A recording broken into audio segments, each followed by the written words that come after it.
Hello, this is the second time I'm doing this because something literally just arrived as I was halfway through the first video. Right, but I'll get to that in a second.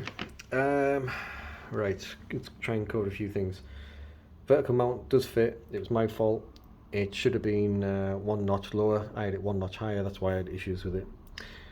Cable mod adapter is missing because everything's getting plugged in and out, so I'm not bothering putting it on. Colours are all crazy because they're all going to default. It's nothing set yet.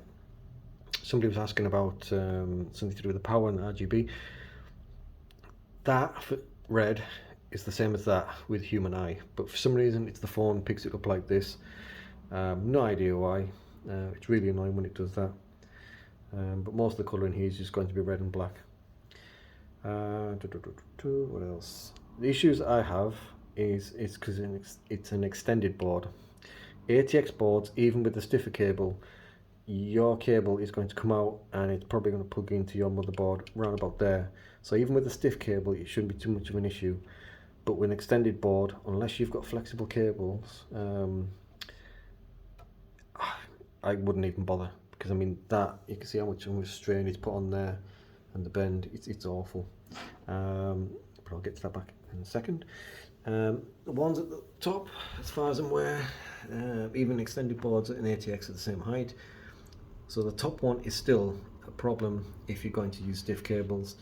You can't do it. You need to use like the paracord and modiflexes, something like that. You need the soft cables to be able to do this right. They do seem to be pushing you towards going for daisy chain fans. So Lee and Lee have got some daisy chain ones. Obviously the Phanteks new D30s, they're daisy chained. I have the full set of D30s coming to swap out for these ones. So that'll be probably Wednesday, Thursday on this coming week. You'll be able to see the full final finished, everything looking the way it should do. And I'll go give you my full rundown on years and nays of the case. One of the other things I dislike about it is the fact that behind the back of here, there's no way to get to the back side of the radiator for cleaning. To clean the radiator, as far as I can see, because I can't find any other way, there's a screw at the top which allows you to pull this forward, but the problem is you're going to have to make sure you've got enough slack on your cables, on your fans, when you pull this forward. Your GPU has to come out, and also when you pull it forward it catches the top fan, so you have to disconnect your top fan and take that one out. Now somebody might be able to say, oh you fool, you just do this and do that, but at this moment in time it looks like it's a pain in the backside to actually clean your AIOs. It's not something obviously you're doing every week, but every 6 months I normally take everything out and give it a blow through and stuff like that and clean.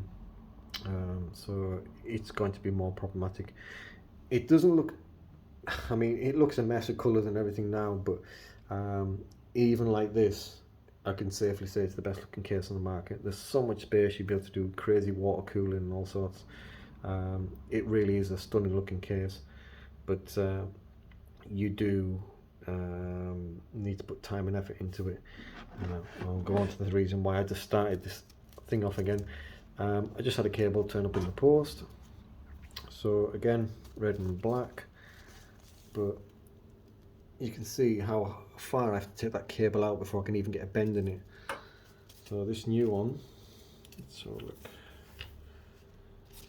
Trying to do this is not easy, and that's the difference. Try again. So I can put that kind of bend into that one, no problem at all. So it'll come out of there and it'll fit in no problem. If I want even less stress, I mean obviously you can heat it up and do the whole mod on it, but yeah, this stuff is way more flexible, and this won't be a problem at all trying to fit into here compared to this one. But like I say, if you've got these pet nylon tough things and you've got an extended board, you really want to get rid of them and get yourself something softer, because those are just putting too much strain and pressure on things. They're no good. In fact, these are that soft that I might actually, because I've got a full set, It's just turned up. I might be able to actually use these on the top one. I mean, you'll get to see like a smidgen of colour, but I might actually do that because these are way softer. These are just Amazon things because they're only extenders, they're not the full cables. I wouldn't use cheap Chinese kind of things you see on Amazon to actually go straight from a PSU to your actual component. But for just extenders, they're fine. So yeah, so that will hopefully solve that problem with the 24 pin. When I put the D30s in, that'll solve the problem with a lot of the cable management around the back, because I have two hubs in there of my own. I have an ARGB and I have a fan hub, so it's got wires everywhere. It's a nightmare. So when I actually daisy chain all these up with the Phanteks ones, I'll lose two hubs and God knows how many wires, so it'll make life so much easier.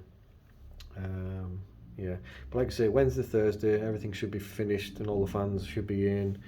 We'll get to see it in the full glory. But yeah, love the case, but I do have my gripes about it, and I don't think it's as user friendly as the Lee & Lee.